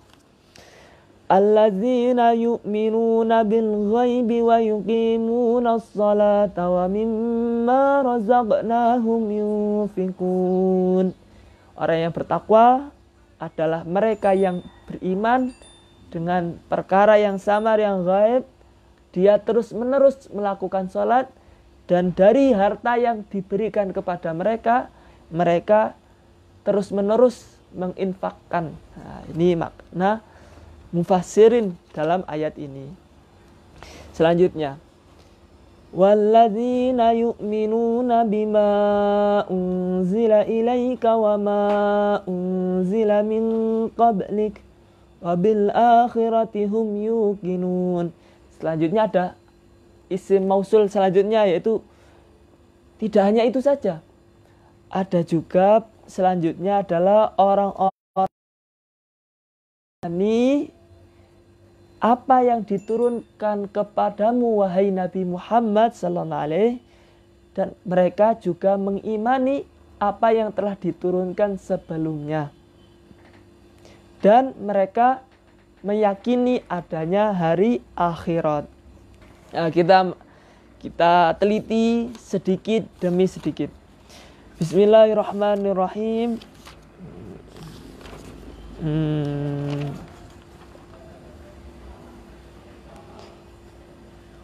Walladzina yu'minuna bima unzila ilaika wa ma unzila min qablik. Nah, bima unzila ilaika. Bima unzila ilaika ini yang dimaksud adalah Al-Qur'an Al-Karim. Meskipun memakai fi'il madhi, unzila ini kan memakai fi'il madhi, tapi ini yang dimaksudkan adalah Al-Qur'an. Karena Al-Qur'an ini sejatinya sudah sebelum diturunkan kepada Nabi Muhammad SAW, Al-Qur'an ini ada di tempat yang suci yang namanya Baitul Ma'mur. Kemudian diturunkan sedikit demi sedikit dari Baitul Ma'mur ini kepada Rasulullah SAW. Oleh karena itu, mengapa dalam ayat ini memakai fi'il madhi? Selanjutnya, wal iman bima unzila ala Rasul sallallahu alaihi wasallam yastalzimu al iman birisalatih. Jadi mengimani apa yang diturunkan kepada Rasulullah SAW, yaitu mengimani Al-Quran, berarti dia harus mengimani seluruh yang diturunkan kepada Nabi Muhammad. Berarti dia harus masuk Islam, harus meyakini risalah yang dibawa oleh Nabi Muhammad. Yang imbasnya berarti dia harus mengikuti Nabi Muhammad. Ini pentingnya di sini. Jadi al-iman itu al-iman sulam ila ta'at wal ittiba. Jadi iman ini adalah tangga menuju taat dan mengikuti. Jadi kalau kita mengimani, meyakini apa yang diturunkan kepada Rasulullah, berarti kita harus melakukan hal-hal yang sesuai yang dicontohkan oleh baginda Nabi Muhammad sallallahu alaihi wasallam. Nah, ini Al-Quran juga mengatakan demikian. Dalam ayat yang lain Al-Quran mengatakan, laqad kana lakum fi rasulillahi uswatun hasanah. Sesungguhnya di dalam Rasulullah ini ada suri tauladan. Nah, ini jadi bukti adanya keimanan dengan apa yang diturunkan. Berarti harus mengikuti Nabi Muhammad. Karena Nabi Muhammad ini adalah cerminan dari akhlaknya Al-Quran. Suatu ketika ada sebuah cerita begini. Suatu ketika Sayyidah Aisyah ini ditanyai, wahai Sayyidah Aisyah, bagaimana akhlak Nabi Muhammad sallallahu alaihi wasallam? Kemudian Sayyidah Aisyah menjawab, Al-Quran. Maksudnya akhlaknya Nabi Muhammad adalah Al-Quran. Jadi kita kalau ingin mengikuti Al-Quran harus mengikuti Nabi Muhammad sallallahu alaihi wasallam. Sebagaimana dalam ayat yang lain, mayyuti'ir rasulah faqad ata Allah. Barang siapa yang mentaati Nabi Muhammad, Rasulnya Allah, maka dia telah taat kepada Allah Subhanahu wa ta'ala. Lanjut. Wa ijabul amal bima tadammanahul Qur'an allazi anzalahullah ala Muhammad baqin ala itlaq. Ammal kutub as-samawiyah as-sabiqah fayakfi al-iman bi annaha kanat wahyan wa hidayatan. Wa qad tadammana al-Qur'an al-Karim mashtamalat alaihi hadhil kutub min hidayat wa asbaha binuzuli muhaiminan 'alaiha. Qala azza wa jalla wa nazzalna 'alaikal kitaba tibyanan likulli syai'. Wa sara minal muhtam 'ala kulli aqilin ay ya'mala bima ja'a bihil Qur'an min taujihat. Nah, ini bismillahirrahmanirrahim. Jadi ada perbedaan di sini. Ketika kita membahas mengenai meyakini, mengimani Al-Quran, berarti kita meyakini seluruhnya.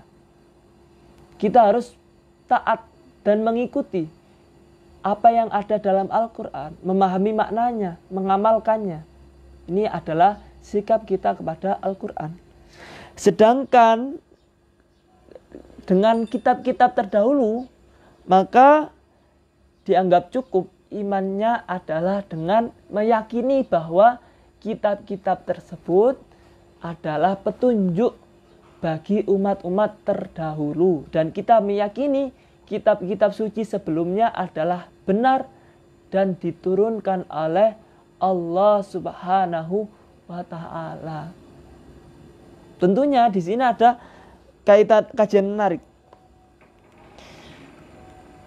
Walam yakul wa yu'minuna bima unzila min qablika bitakriri yu'minun lil isy'ar bi annal iman bihi wa bihim wahid.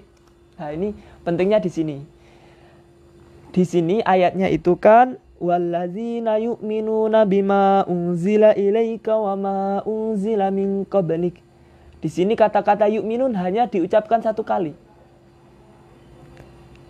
Maknanya, dan mereka beriman dengan apa yang diturunkan kepada engkau wahai Nabi Muhammad dan apa yang diturunkan sebelum engkau. Nah, di sini kan yu'minun dituliskan satu saja. Ini menunjukkan bahwa li isyar bi annal iman bihi wa bihi wahid. Menunjukkan bahwa keimanan kepada Al-Quran dan kepada kitab-kitab terdahulu itu adalah satu keimanan. Begitu juga keimanan mereka dengan Nabi Muhammad dan nabi-nabi sebelumnya. Keimanan kepada Nabi Muhammad dan nabi-nabi sebelumnya itu juga adalah satu. Sehingga kita tidak boleh memisahkan di antara dua hal yang penting, yaitu meyakini Al-Quran dan Nabi Muhammad dengan meyakini kitab-kitab terdahulu dengan nabi-nabi terdahulu. Ini tidak boleh terpisahkan. Kita meyakini Nabi Muhammad adalah nabi yang hak, yang benar. Diturunkan kepadanya Al-Quran yang hak, yang benar. Berarti kita juga harus meyakini bahwa kitab-kitab terdahulu, kitab Injil, Taurat, Zabur ini juga adalah hak dan benar. Dan begitu juga nabi-nabi terdahulu adalah hak dan benar. Kita meyakini seluruhnya adalah utusan-utusan Allah. Imbasnya kita meyakini bahwa seluruhnya dijaga oleh Allah, punya sifat maksum. Nah, ini yang paling penting. Karena Ahlus Sunnah wal Jamaah ini harus meyakini bahwa seluruh nabi dan rasul ini punya sifat maksum, terjaga dari dosa kecil dan dosa besar. Sehingga beberapa penafsiran yang menyalahi keismahan atau keterjagaan nabi dan rasul dari perbuatan dosa, ini harus kita teliti lagi. Kalau ada yang mengorek atau yang bertentangan dengan sifat ismah, sifat terjaganya para nabi dan rasul, maka ini harus kita hati-hati di situ. Nah, ini yang paling penting. Jangan sampai kita merasa bahwa nabi dan kitab terdahulu itu laki matalah, tidak berharga. Jangan seperti itu, karena berarti kita kurang sempurna dalam beriman. Nah, ini adalah tafsiran mengenai walladzina yu'minuna bima unzila ilaika wa ma unzila min qablik. Ada juga penafsir yang mengatakan begini. Walladzina yu'minuna bima unzila ilaika wa ma unzila min qablik ini adalah tanda orang yang bertakwa. Dan ini diturunkan juga sebagai pujian kepada orang-orang dari umat terdahulu yang beriman kepada Nabi Muhammad SAW. Contohnya adalah Abdullah bin Salam. Jadi Abdullah bin Salam ini adalah seorang sahabat yang awalnya pendeta Yahudi. Jadi kisahnya begini. Pada zaman dahulu ini ada seorang yang namanya Abdullah bin Salam. Dia datang kepada Nabi Muhammad karena melihat dan mendengar Al-Quran. Dia digetarkan oleh Allah sehingga dia masuk Islam. Kemudian ketika dia setelah masuk Islam ini oleh Nabi Muhammad ini diarahkan ke suatu tempat di padang terbuka. Dan Abdullah bin Salam ini disuruh bersembunyi di balik batu. Kemudian Nabi Muhammad ini memanggil orang-orang Yahudi. Kemudian orang-orang Yahudi ini tanyai, wahai orang-orang Yahudi, apakah kamu yakin bahwa agama kalian benar? Kami yakin. Kemudian tanya lagi, apakah kalian mengikuti apa yang dikatakan pendeta kalian Abdullah bin Salam? Mereka mengatakan, iya, kami yakin dengan agama kami dan kami akan mengikuti pendeta kami yang bernama Abdullah bin Salam. Akhirnya kemudian Nabi tersenyum. Kemudian Nabi memanggil Abdullah bin Salam yang bersembunyi di balik batu tadi. Abdullah bin Salam datang, kemudian Nabi Muhammad bertanya kepada Abdullah bin Salam, wahai Abdullah bin Salam, apakah engkau beriman? Kemudian Abdullah bin Salam mengatakan, wahai Nabi, saya beriman, wahai Nabi. Nah, ini akhirnya Nabi Muhammad bertanya kepada umatnya Abdullah bin Salam, wahai umat Yahudi, apakah kalian mengimani apa yang diimani oleh Abdullah bin Salam? Maksudnya Abdullah bin Salam saja sudah masuk Islam. Nah, tentu kalian juga harus sebaiknya masuk Islam. Nah, ini akhirnya muncullah sifat-sifat tidak baiknya orang-orang Yahudi ketika itu. Mereka justru menyangkal perkataan tadi. Padahal mereka mengatakan tadi bahwa mereka akan mengikuti jejak langkah Abdullah bin Salam. Nah, ketika mereka tahu bahwa Abdullah bin Salam masuk Islam, mereka justru enggan. Nah, ini menunjukkan ketidakjujuran mereka. Nah, ini contoh Abdullah bin Salam. Abdullah bin Salam ini meyakini dengan kitab terdahulu. Kenapa? Karena dia memegang kitab Taurat. Jadi mengapa orang-orang Yahudi dan orang-orang Nasrani ketika di zaman Nabi itu benar-benar benci kepada Nabi Muhammad? Ya karena mereka sebenarnya tahu bahwa sifat-sifat Nabi Muhammad ini sudah ditulis dalam kitab-kitab suci mereka.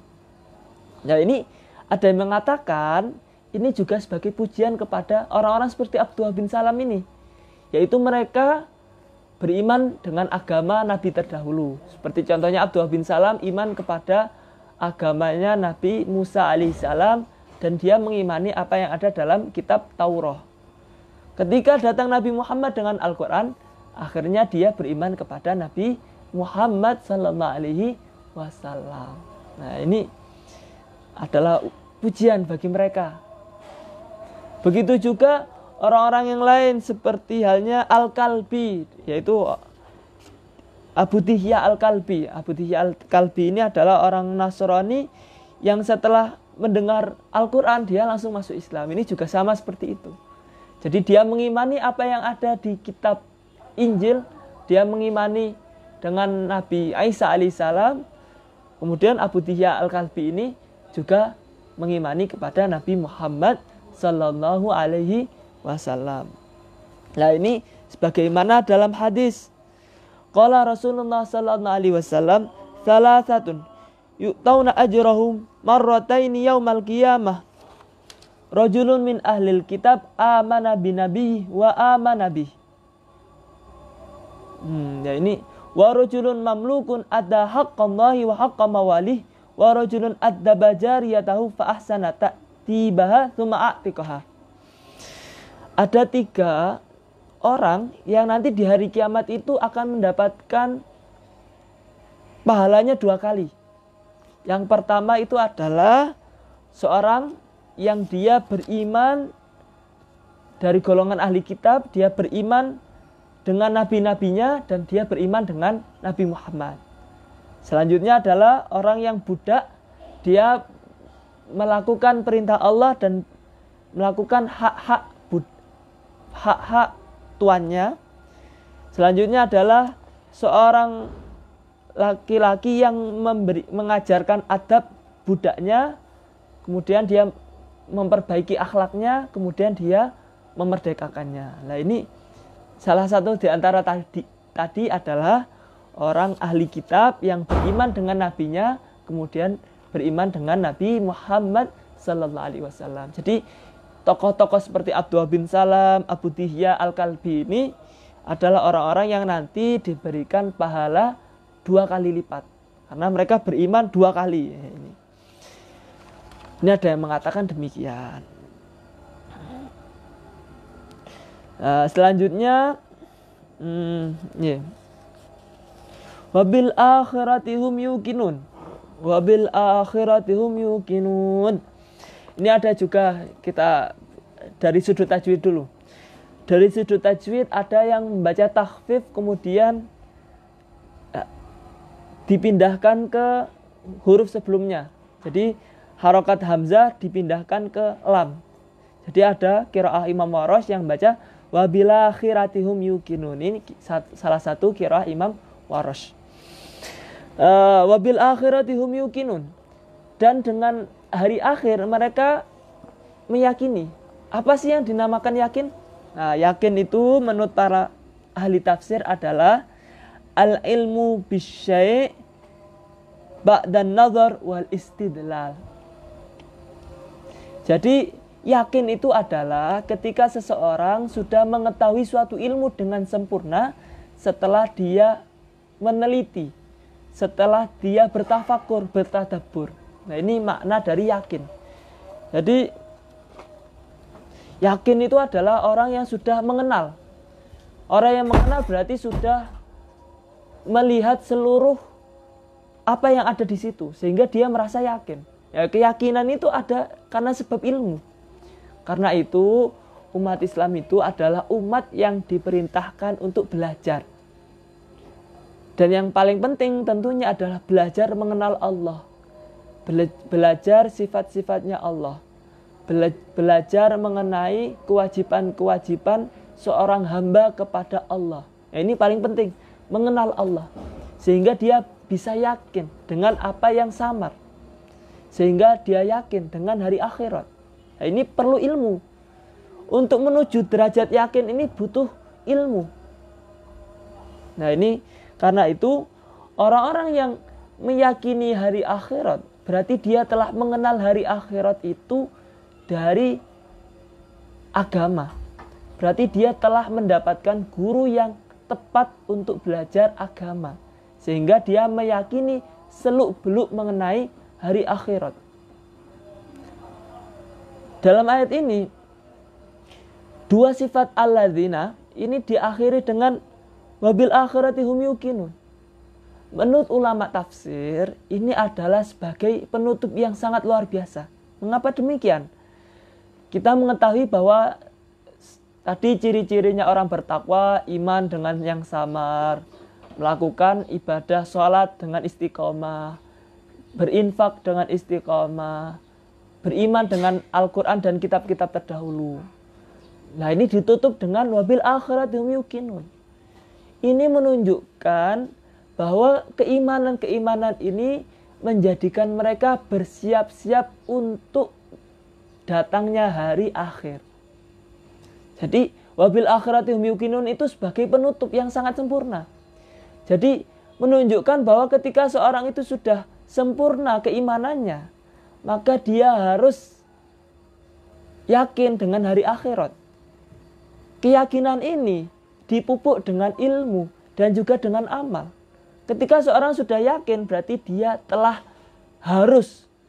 harus bersungguh-sungguh untuk persiapannya di hari kiamat, di hari akhirat. Sehingga dia kalau sudah berimannya kuat, sudah sholatnya kuat, infaknya bagus, maka dia akan menjadi lebih baik lagi.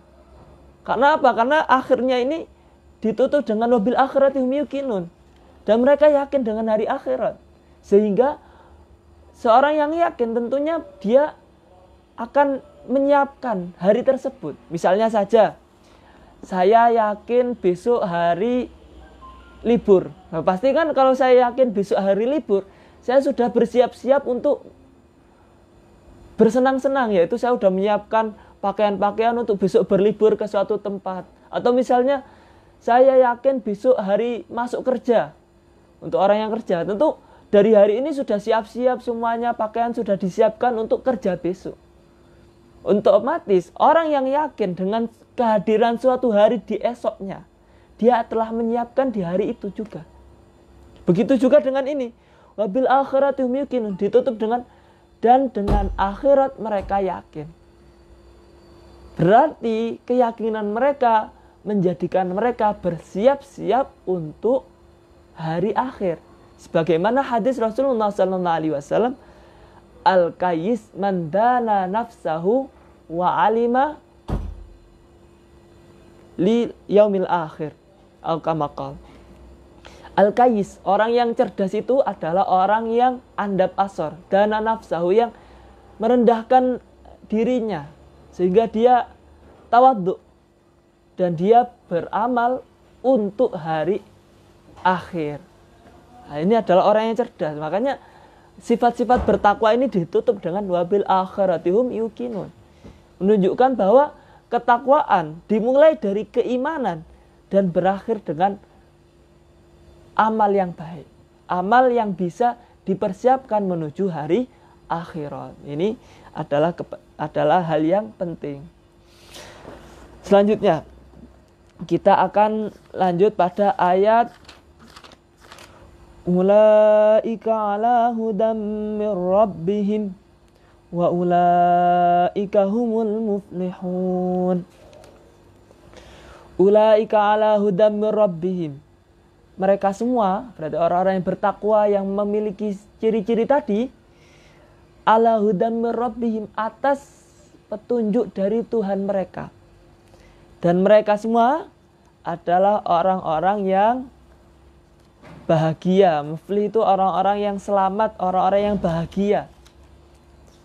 An-najah, ini dengan makna an-najah, yaitu orang-orang yang sudah sampai pada derajat selamat, bahagia. Ini keselamatan menunjukkan